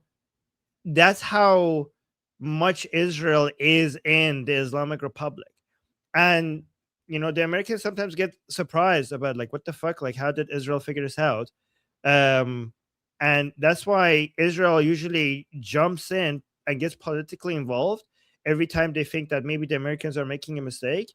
And they all of a sudden put political pressure in Washington, D.C.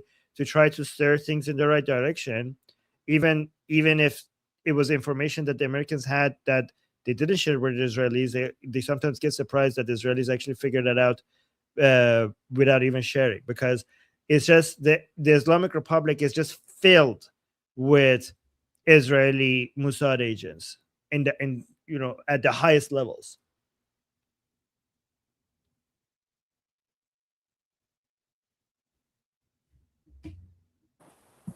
Okay, next to respond, we have Sophie. My opinion is everything in this article is awesome for us. So I would suggest reframing it in your mind.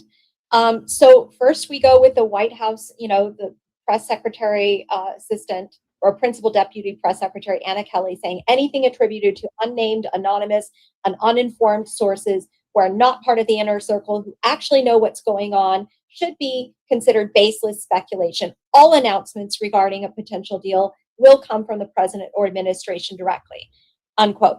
I see no reason we shouldn't trust Trump and the Secretary of State and everybody else. They've been completely very transparent about it. They have no problem.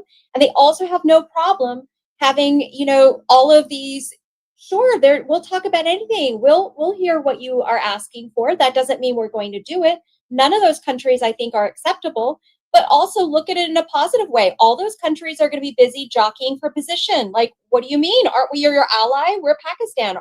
We're Turkey. Aren't we good enough? Wait, you don't trust us with this? It's going to get destroyed either there or in, getting to the U.S. It's going to have witnesses. We've got a really nice statement officially from President Trump right after this. And you guys can even have a little bit of LOL fun with this article, because when they talk about a senior official and they're saying shortly after this article was published, Trump effectively confirmed the Post reporting in a social media post. And then later they say, the senior official said Iran had, quote, national pride considerations at play. You know who also has pride considerations at play? The New York Post. They want to say that their article, like somebody backed our article. Yeah, it's face saving. Notice the differences in what President Trump, what actually was stated in his social media. Again, that it will be brought home and destroyed, or I'm quoting, skipping into the quote, or preferably in conjunction with and coordination with the Islamic Republic of Iran. Fine, no problem. We're doing stuff with them. We're getting it destroyed. And then he says destroyed in a place or at another acceptable location with the Atomic Energy Commission or its equivalent being witnesses of process and event. What problem do any of us have with any of that? Sounds good to me. I'm just saying, I think I don't see any problem with any of this being discussed. Low-level people saying things are being floated around. I think Trump is fine hearing people out saying, face saving, how do they sell it to their people? I mean, it's probably even entertaining, actually, on the US side to listen to this stuff, like their problem. But I'm not worried about it. I don't think anybody should be. That's all. So the reason why some Iranians might be worried is, again, I'm not saying this is going to happen, but from the perspective of the Iranian, the Americans want to get rid of the enriched uranium, and from the Iranian perspective, they want the embarrassment for the Islamic Republic because that hurts the Islamic Republic, right? So there is a way to get. So they think that there is a way for the Americans to get what they want, but that the Iranians to get what they want, right? Because if from an American perspective, what they think is that if you could get rid of the enriched uranium, that's what the Americans want. The Americans are not necessarily want to get rid of their uranium in a way that humiliates the Islamic Republic. They just want to get rid of the enriched uranium. But from an Iranian perspective, they want this to be done in a humiliating way so that the regime gets fractured and loses legitimacy if they get rid of the enriched uranium. So from our perspective, that we are like more motivated by the regime being toppled, the humiliation is the point. From the American perspective, getting rid of the enriched uranium is the main point.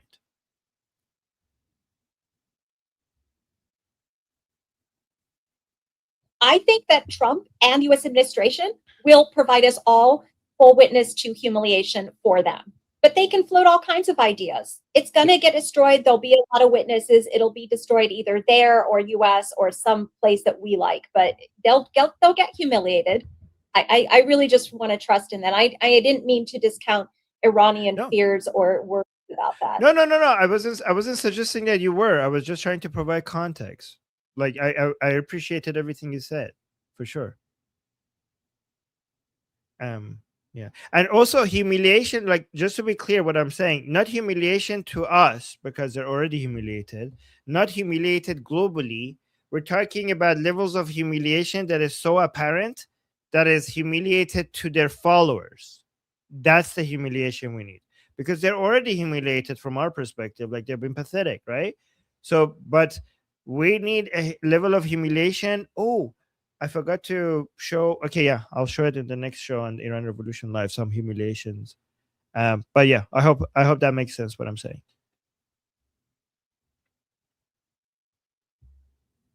Okay.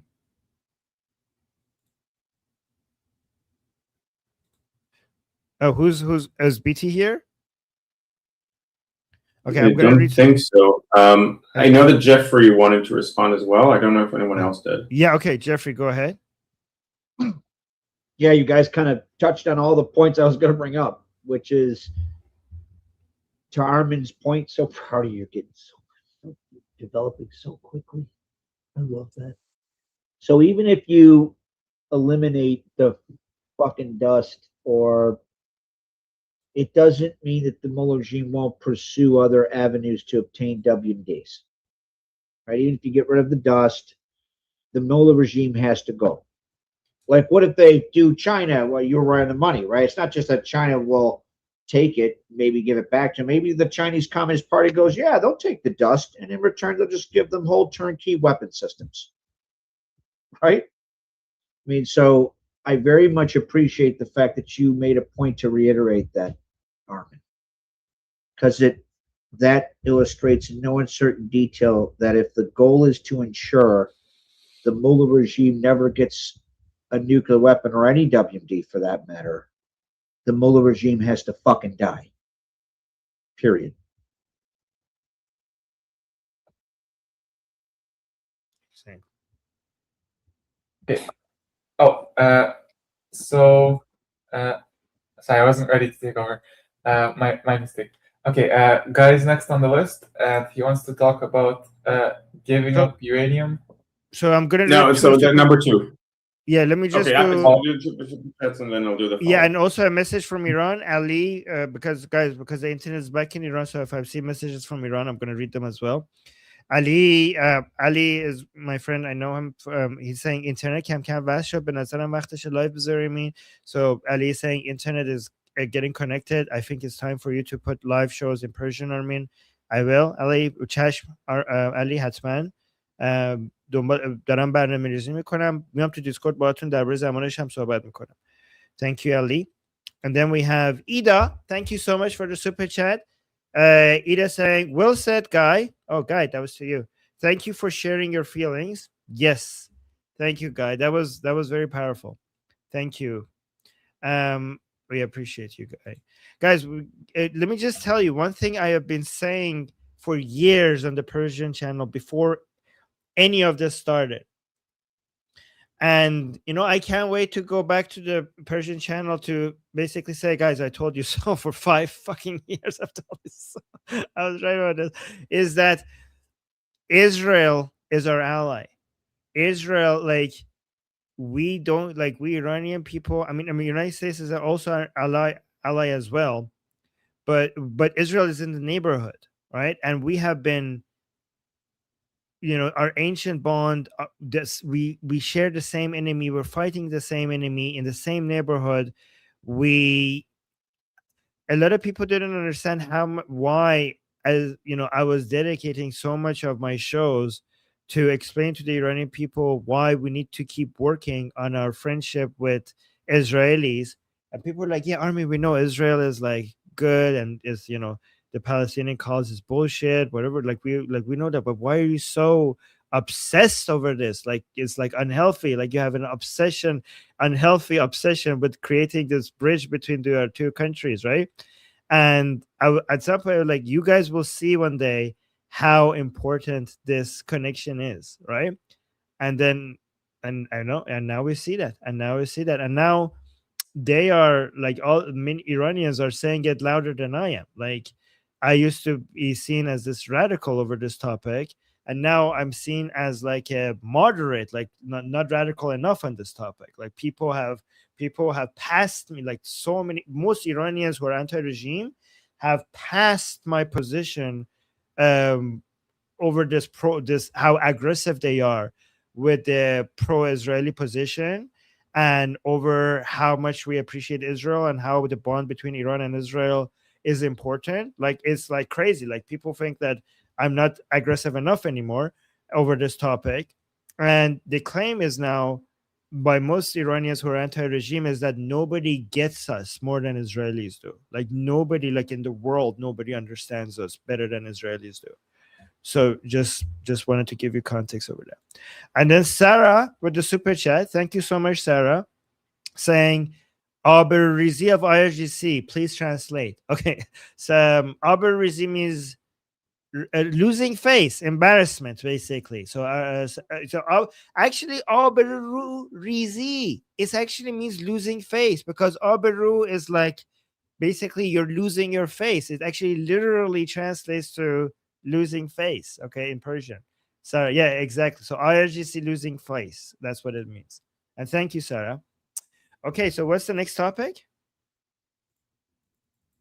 Okay, so Guy wants to talk about giving up uranium and final deal and regime elimination. So regime elimination is the final deal, and regime elimination is the new topic. Getting rid of the uranium is final deal or regime elimination, and regime elimination. Oh. Okay. It's basically, would it be possible, assuming the deal goes through, would it be possible to get rid of the regime, and if so, how? Okay. And formulate that however you want. Tell me when I can start. Yeah, go ahead. Okay, so assuming that a deal somehow does go through that is satisfactory enough to both sides, and that this was it for American involvement in getting rid of the regime, and assuming the regime has learned from this near fatal incident and will crack down more and do a bunch of stuff to make it harder to get another uprising going, another effective uprising going.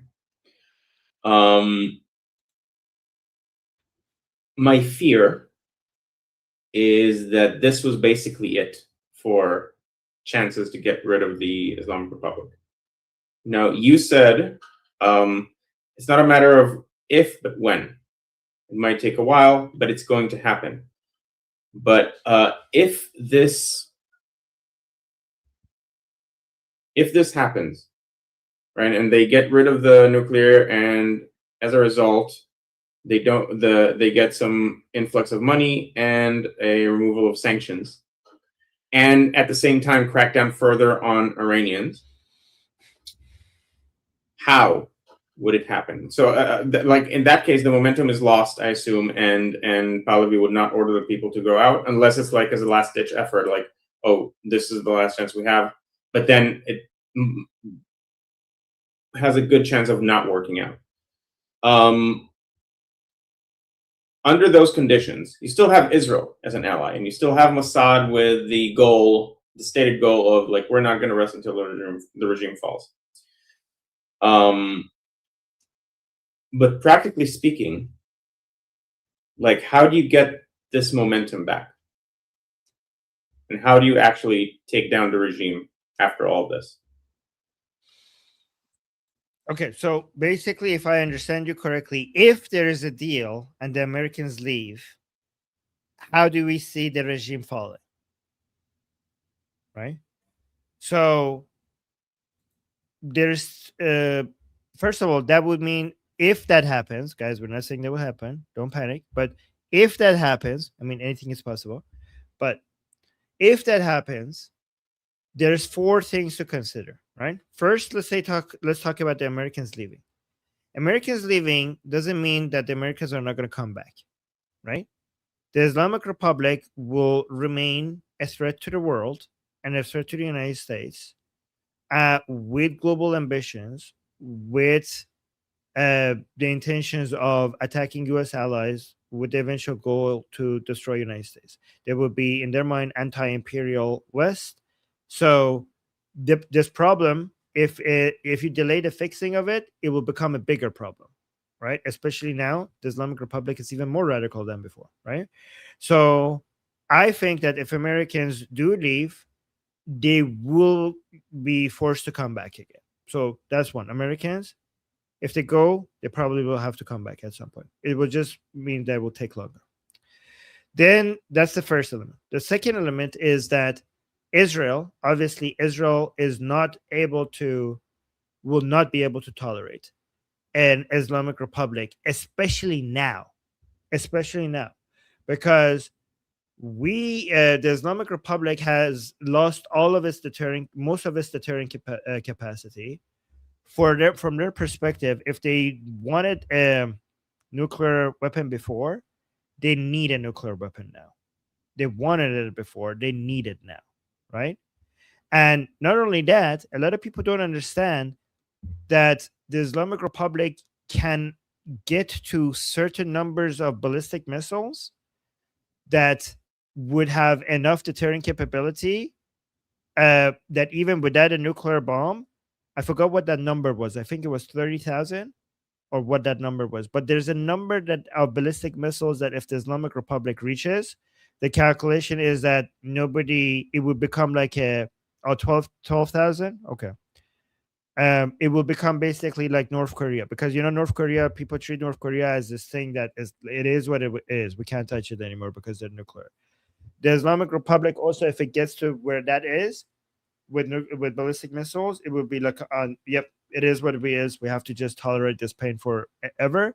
And we know that for Israel, that is an existential threat that it will not let the Islamic Republic get to. It is such a threat that even if the cost was losing, I'm not saying that was going to happen, but for Israel, this is a matter of life and death. This is a matter of existing. So even if the cost was losing United States as an ally, which I'm not saying will happen, but even if that was the cost, Israel will pay it, because otherwise they have to deal with their greatest enemy being stable enough to forever be a threat to their existence. And there is not only Israel, no Israeli government would tolerate the Islamic Republic getting to that point. The Israeli people will never forgive their government for allowing this to happen, right? So that force will always be there against the Islamic Republic, right? And the only way to eliminate that threat is to get rid of the Islamic Republic, and there is no other way. There is no other way to get rid of that threat. The Islamic Republic has to go. That's number two. The number 3 point is the Iranian people, okay, and the Islamic Republic, and the trend of both of them, right? A lot of people don't have forgotten that it's only been recently where the Iranian people have become barandas, which means for toppling. So let me see, how many years has it been? It's been, let's say 9 or 7 years, right? Before 9 years, like before that time, the political movements by Iranian people inside Iran has been for reform mostly, but now it has been mostly for toppling the regime in the past 9 to 7 years. So if you look at the history of the movement of the Iranian people against the regime to topple it, this is a very young movement, and it has grown very significantly in only 9 years, very significantly, right? And it has become more and more radical. More like, even if you just compare the Mahsa revolution compared to the Lion and Sun revolution, the Women, Life, Freedom revolution compared to the Lion and Sun revolution, this Lion and Sun revolution and what the people were doing and saying was way, way, way more radical, justifiably. I'm saying radical in a good way, by the way. I'm not using it as a negative, right? Way, way more radical than the Women, Life, Freedom revolution, right? And what the early January massacre did to the Iranian people, it broke them. And it, whatever radicalism they had against the regime before, it significantly increased it, right? Like the messages I get from inside Iran is that, Armin, in January, we came out to protest. The next time we come out, we're going to come out to kill, right? So, and most of the uprisings, almost all of them, except the Mahsa one, the spark for it was economic situation. The uprising itself was not with the goal of economic improvement. It was for the toppling of the regime. But the sparks, most of the time, has been economic situation. So much so that even the Islamic Republic analysts themselves expect economic devastation to lead to more uprisings and bigger uprisings, right? So given that I want to get through 4 topics in 10 minutes. So do you agree? Okay. So yeah, really quickly. So given how the economic situation is right now, we expect more uprisings and bigger uprisings in the future. So basically, the summary of that is that the Iranian people's uprising is becoming stronger, more radical year by year, and more united, with more leadership and better leadership and more organized under the unity that was caused by Prince Reza Pahlavi. And the Islamic Republic year by year is getting weaker and more divided. And when you're talking about loss of momentum, we have seen loss of momentum multiple times and regaining of the momentum every single fucking time, right? So every time you see the Iranian people's uprising losing momentum, that's not the end of it. We have been here before, and we regain back that momentum stronger than before every single time. That was it. Okay, let's go to Samantha. Her topic is anti-Semitism in New York City. So there's going to be... Hold on. Okay, so I have super chats though. Can I read them really quickly? I'll stay 5 minutes extra. Okay, super chats first. Okay. Okay. So Sherry is saying, your people are one of a kind. Oh, thank you, Sherry. You are here 7 days a week and have great mods. We do have the best mods. Thank you, Sherry. Thank you for recognizing that. Thank you for all you do. Thank you, Sherry, for being by our side. Thomas is saying, stay calm and resolute, not resolute, resolute. Thank you so much. That's pretty clever. And thank you, Texas, for thanking people for memberships and super chats. And then we have Che saying, I really want to visit Iran someday. You will. And thank you for your support. And then we have Saber saying, Instagram DMs are no longer encrypted. Tell Iranians, please. Yes, that's actually a major security issue. Thank you for that reminder. And also last super chat from Amir saying about Iranians casting out the Islamic Republic. I just wonder if the Islamic Republic will flip and be good for the people. No, Islamic Republic will never be good for the people, right? The only good thing that could happen to the Islamic Republic is for it to die. Saying offer them good things, you think they'll be forgiven or still be pushed out of the picture. The Islamic Republic will never be forgiven by the Iranian people. What we like to say is بین ما و شما یک دریا خونه, means that there's an ocean of blood between us and them. Based on the amount of blood that they have shed, we consider them to be so distant from us. We consider them to be a different species. There is no closing that gap after that, what they have done to the Iranian people. They will never be forgiven. The only thing that the Iranian people will accept of the Islamic Republic is for them to die. And thank you, Amir, for the super chat. Okay. So now, Samantha, anti-Semitism in New York City. Okay, let me write Yeah, that down. so in a little- Anti-Semitism in New York City. All right, go ahead.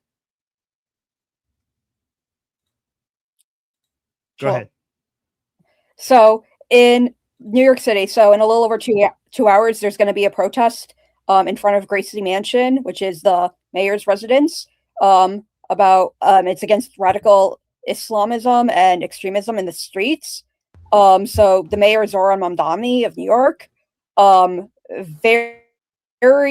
he claims he's not anti-Semite, but very anti-Israel, is going to be the first mayor not to march in the New York City Israel Day Parade this week.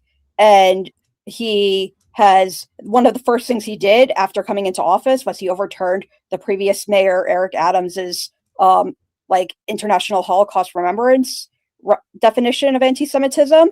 He also is trying to like not allow for a bill in New York State that would make it so that you can't protest within 25 feet of a place of worship, because people are regularly in New York City like protesting in front of like right in front of the synagogues and like screaming things like death to the IDF. We don't want Zionists here, like protest it. And this has like been an ongoing thing in New York City now with like all these really scary protests in front of the synagogues. There was also an incident like the other week where I don't know how many, I think like maybe hundreds of like Muslim men came during school hour days to a Jewish day school and like started praying in front of the Jewish day school.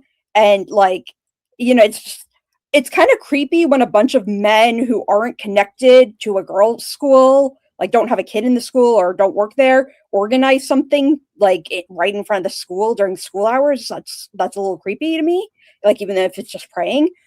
And yeah, so that's been going on. Also, he recently elected as a Jewish liaison, a Reconstructionist rabbi by the name Miriam Grossman, who is like an outspoken anti-Zionist. She was on the rabbinical board for Jewish Voice for Peace, not very peaceful and also not very Jewish, but she was on the rabbinical board for JVP. So a lot of people are upset about that. And yeah, so that's what's going on in New York. Yeah, isn't his wife also posted some really crazy anti-Jewish shit? Oh yeah, she was caught with post celebrating October 7. Someone found an Wait, say that again. Your audio got roboty. Can you say that again? Your audio got roboty. What did? Yeah, go on. Sure. Yeah, she was caught liking a bunch of like posts celebrating October 7. Zoran's response was, "My wife is a private person." And also she was caught having an anti-Semitic like Spotify playlist that she has since made private. She also like refused to Melanie Shiraz last year's like Miss Israel was in New York City and like actually saw her at a coffee shop. His wife, like Rama Douaji is his wife's name, and she like when she found out that that was Miss Israel, she like refused to talk to her. Yeah. So interesting. Yeah, anybody else has any? I haven't looked into this. Anybody else has opinions on this or like wants to add to this? I see some twos in the chat. I was trying to get through all the topics. It's okay. No, this is it's okay. It's okay because we could like you guys could talk about the other topics when I leave in the discussion group, right? So let's because I think this is interesting. Yeah, good. If you have something important to say, write it down. We can discuss after Armin leaves. All right. Next is Ian. The topic is blockade pressure still holding? Wait, like, can we do the twos? And no, it's I sorry, I don't think I think like I want to hear what other people have about this topic. Oh, you mean sorry? You mean to put the ones after? Okay. Then, yeah. Sorry. Okay, the people who are putting the ones with the new topics, you could like have that discussion after I leave. You guys could continue the discussion, but yeah, let's do the twos. Okay, then let's do the twos. Sketch, go ahead. I want to remind everybody that we need a stronger Department of Justice, because as far as I know, there was a lot of campaign shenanigans and some possible outside money going into that campaign in New York. And I mean, as much as I like Trump, like, you know, I don't hate him. I don't think he's strong enough on local policy on the America side. He's great on foreign relations, but not so good. And if I look at his first term, well, is this Marco Rubio being great at foreign policy and JD Vance being great at local stuff, or not as good, but better than he was last administration? It makes me wonder, because I like the guy. I like Trump, but when it comes to this local stuff, he's not strong enough. Pam Bondi wasn't strong enough. We're getting it's getting a little better now because he changed the person, I believe. And I believe we're not going hard enough against these Democrats that are constantly involved in fraud, in scams, in these election manipulation stuff. Also, side note, it's funny that Zoran's mom was connected to Epstein. So as much as they talk about Epstein, there was a connection there. I don't know if you're aware of it. It might have been just one of those things that they're together at a party. I don't want to put too much on it because we have this more serious issues with the campaign money and anything to do with money around the Democrat is something that should get deeply investigated. It's just a funny little side note on that. Okay, Shauna? Yeah, really quick. The other thing too is that with the anti-Semitism, the biggest thing for us to remember too is figure out, just in the group and stuff, is when responding to these things, he is labeling labeling the harassment of students, of children outside of a synagogue or a private school. Muslim men went and harassed them, and he's labeling that as freedom of religion. So technically they were on public property. So like, I don't know what legally can be done, but we need to look at the loopholes. They are exploiting our fucking system that our fucking ancestors died for. These people need to be destroyed. Sorry, this is how I feel about that. So they're they are doing that, and they're also claiming that the very anti-Semitic things that they are doing and saying are freedom of speech. So we need to go to the media or whatever access we have when we strategize, and we need to pull quotes and do these things so we can point out that this is not freedom of speech, this is not freedom of association, this is not freedom of religion, this is harassment of a minority group, and it is exploiting our system and our freedoms, and they are fucking guests in our fucking country. Okay, I'm done now. Okay, wow. Okay. That'll be hard to follow, but I put myself next. I actually agree with Zoran's argument that my wife is a private person because he didn't run for the mayorship on a joint ticket with his wife. The problem is that he himself is in 100% agreement with his wife's position, even if sometimes he's wishy-washy about how much he hates Jews because he lives in a city full of Jews. But I'm absolutely sure he's equally hostile, even if he doesn't always express it. Okay, but Sabina, it also shows your. I mean, if you think that a woman that celebrates October 7th is worthy of being married to, so yes, you're not responsible for the opinions of your wife, but you are responsible for thinking that somebody who celebrates October 7th is worthy of remaining married to. Right? So that is your opinion, that this is somebody worthy of being a husband of. Right? Yeah.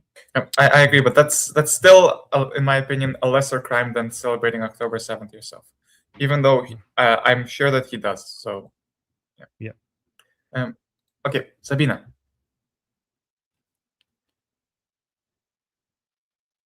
I can see you're unmuted, but I can't hear you. Anyone have audio from Sabina? Nope. Right. Well, I don't have any other. I'm also out of time, so I'm just gonna read. By the way, guys, for people who are watching us, the conversation continues after I leave. But I have to go get ready for the next show and get something to eat in between as well. So I'm just going to read the super chat. BT saying, fuck, Mamdani. And then in parentheses is saying, say it with your chest, Armin. Oh, I don't know if that was with my chest or not, but I tried. Thank you, BT. Thank you for the super chat. And then we have Texas Troop saying he also started infringing on private property rights already. Oh, really? I did not know that. Thank you, Texas. And Texas also saying she liked posts about the October 7th massacre. Yes, exactly. Okay, guys. I'm going to go. You guys continue the conversation without me. Guys, people on YouTube, I'm going to be live in 28 minutes. Same channel again. And also on Ali's channel. So see you guys there. I'm Israel Chai. Slava Ukraine. Long live America. Javid Shah. Payande Iran. Hey, guys. Israel simply has stunned. All right. Bye, guys. Your audio works now. Oh, you didn't stop recording. I'm going to press stop recording. Okay, it failed to stop recording.